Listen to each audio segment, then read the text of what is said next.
Welcome to Jim the Trucker. Well, here we are. I figured I would show you this one because I haven't done one of these. Had cylinders before, but it's been a long time ago. And this is my normal hazardous materials type of securement. So my favorite is always having a bunker here in the back. I can do that because of being a flatter step. It makes it easier to trap everything for movement. I've got all of my equipment on here, 2 items per rack or unit. So these are acetylene, and of course they're trapped inside here with these 2 heavy straps inside the cage.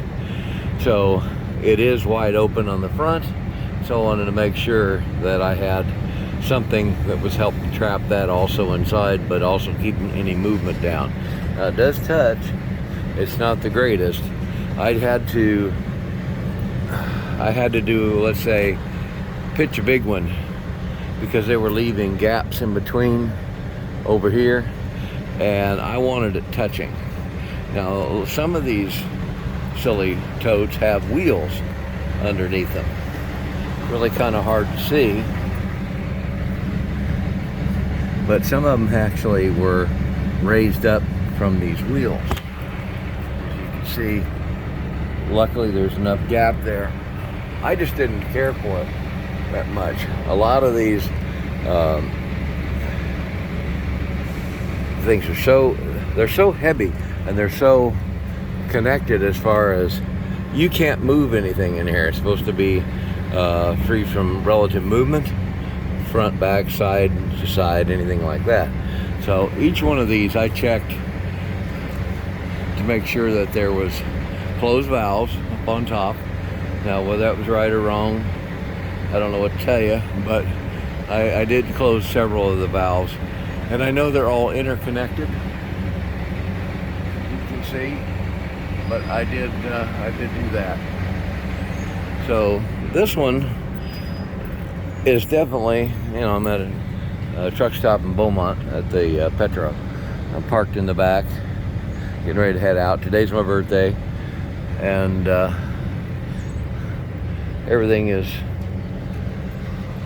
has to be expected. It's a cloudy day, but it's a lot cooler, less humidity, less whatever. But it's, like I said, it's April 19th. So this one it's an okay pair. It's a connector. It's basically what it is. It does meet my minimums, but as far as overall, it's a short run. It's from Louisiana to San Antonio. So I figured I'd want to let you guys see, each and every single one of these has quarter protectors, and I had enough of them. I wanted to make sure of that, so should be in good shape.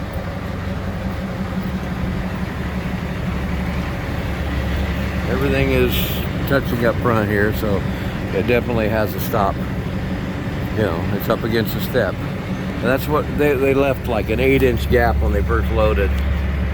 Excuse me. And I had to have a discussion with the people that were just throwing it up there and doing whatever. I wasn't that pleased.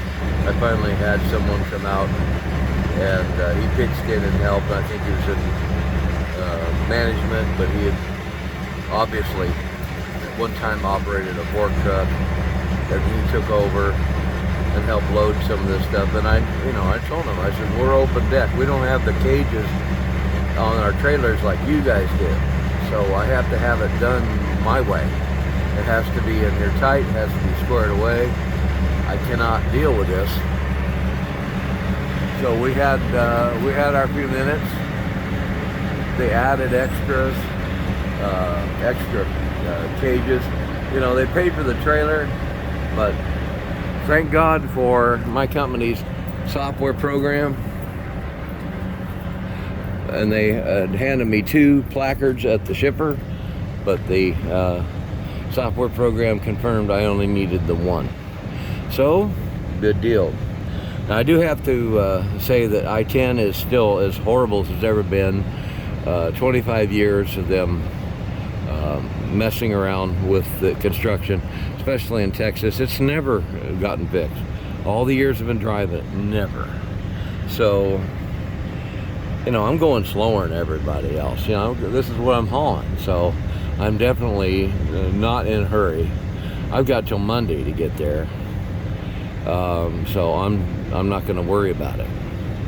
Part of the problem is all the rocky roll and all the bouncing.